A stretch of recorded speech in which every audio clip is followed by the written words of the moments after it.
Hey, howdy, friends. It's Steve DePoe here with the Rose Realty team with this week's real estate vlog for North Texas.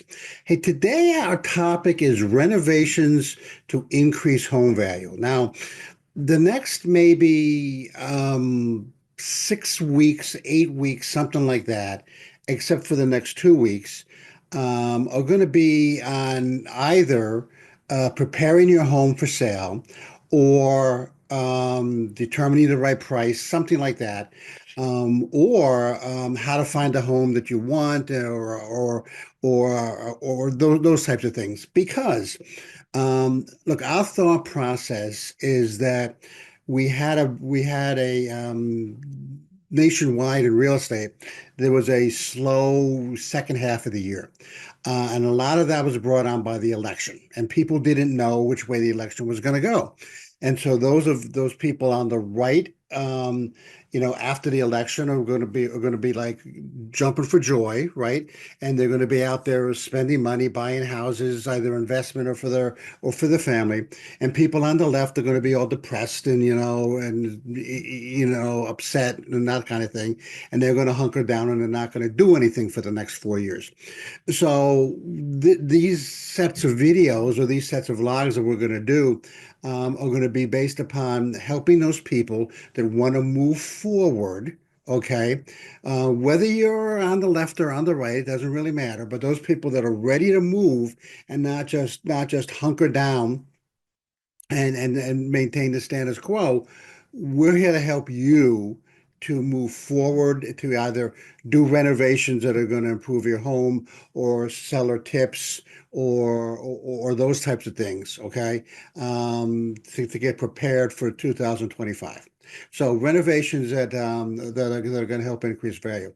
So look, you have to number one, you have to focus on those renovations that are going to give you a high or a better or the best return on investment. Okay. Those are typically what? Those are typically kitchens and bathrooms and curb appeal. Okay. No doubt about it. Now, the caveat to that is if you have an issue with let's say your front porch, okay, let's say that's kind of collapsing and the paint is peeling and those kinds of things, you may call that curb appeal, and that's fine, and I would agree with you, but that's not necessarily the kitchen or the bathroom. Let's say as soon as you walk through the front door, you come into the living room, okay?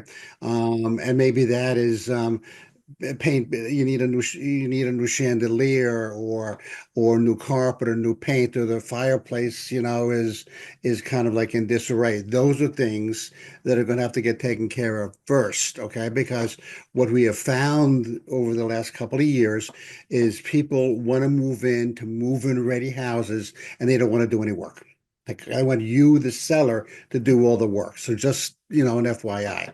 So the things that are going to give you the best ROI are going to be projects that relate to the kitchen, bathrooms, and curb appeal. So we have to take a look at to put a critical eye into those areas. Now, we want budget-friendly updates to boost the home's value. What does that mean? If you've got an eat-in kitchen portion of your kitchen, right? And you've got one of these really kind of old kind of lights or chandeliers that are hanging down, or maybe fluorescent lights, or I don't know, let's say Formica cabinet, actually rather not a Formica cabinet, Formica countertop, maybe those things have to be replaced first, okay? Countertops are expensive, okay, but it's gonna really boost your return on investment and boost the value of your home, okay. If you've got an old ratty carpet or rug in the family room, okay, let's get rid of that and let's put something fresh and updated, in there, but neutral in there so that it makes the whole room kind of look so much better. Okay, so we want budget friendly updates to boost the value, to boost the different rooms. And we don't want to go nuts, but we want to do something that's budget friendly and adds more value to that room or to the house overall. Hey, before we keep on going, we're going to ask you to go to our YouTube channel. That's at Moving to Dallas, Texas. Like us and subscribe. You will get updates about when we drop new videos and when we have videos on either vlogs or topical events or walkthroughs on homes that we do, and you'll be like the first ones to be notified about that. There's no charge, naturally, but you'll be the first ones in your neighborhood with this information.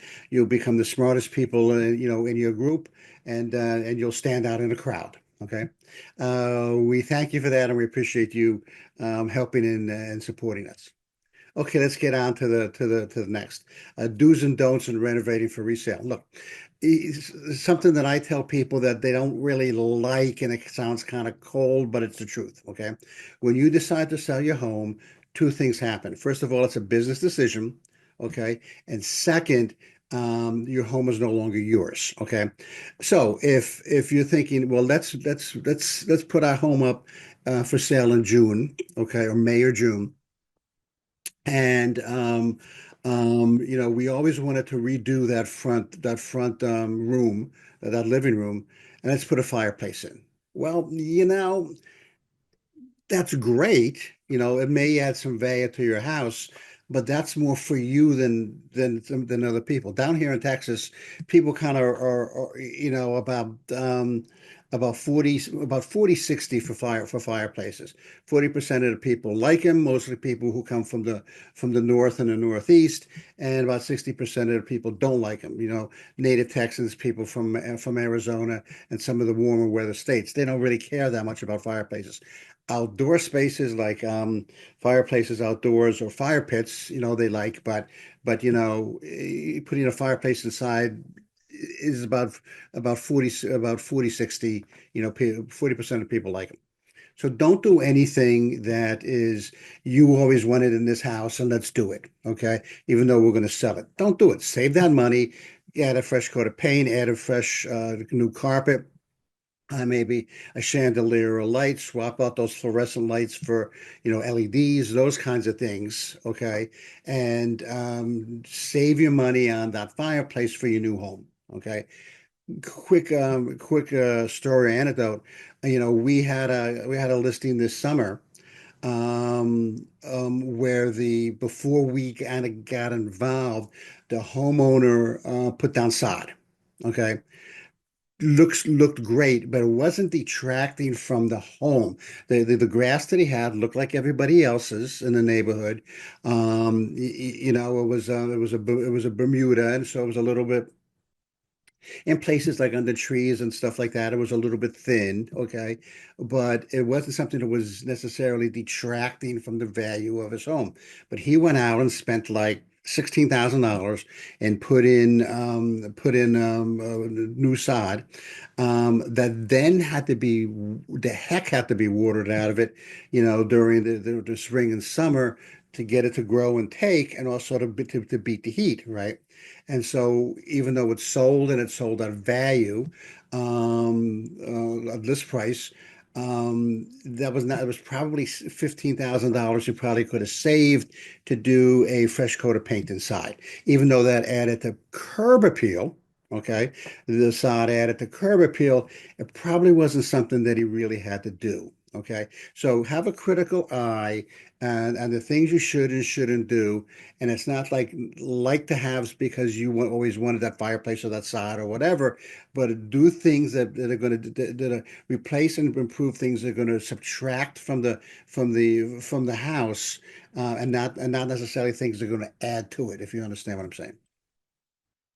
Hey, luxury renovations. So let's just say for an example, if you feel like, okay, so look, our master bath is a little ratty. We have to improve it. We have to do paint, maybe some lights, and that tub over there really stinks. Okay. I mean, it's got chips in it and it's 30 years old and et cetera. Okay, so if you feel like you have to go through the expense of redoing your master bath, then add some luxury items to it. Maybe a standalone kind of clawed tub, or redo the shower, or make it look high end.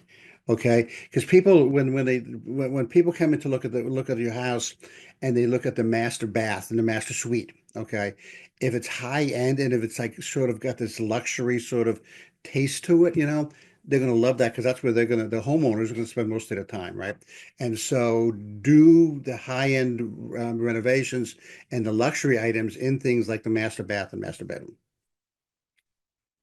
And lastly, again, the trends for 2025 are going to be buyers are going to again be looking for homes that they don't have to do any work in, right? They can come in, take possession of the house, and move in and start living.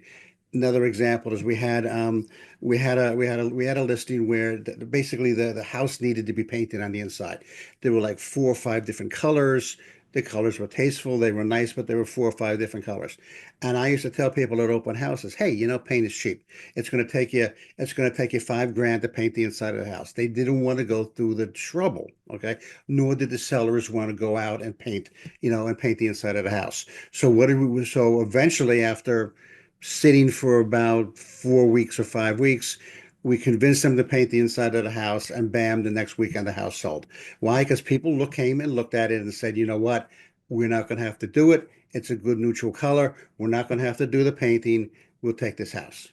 So buyers are not going to want to look to do renovations and upgrades and those kinds of things.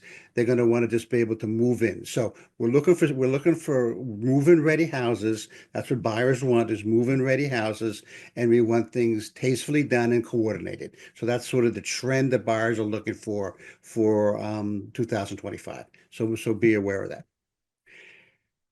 Hope that was helpful moving into 2025 when you get ready to sell your house. Next week, we have 2024 Christmas fun facts. Okay, this is like my seventh or eighth Christmas fun facts, so get ready for that.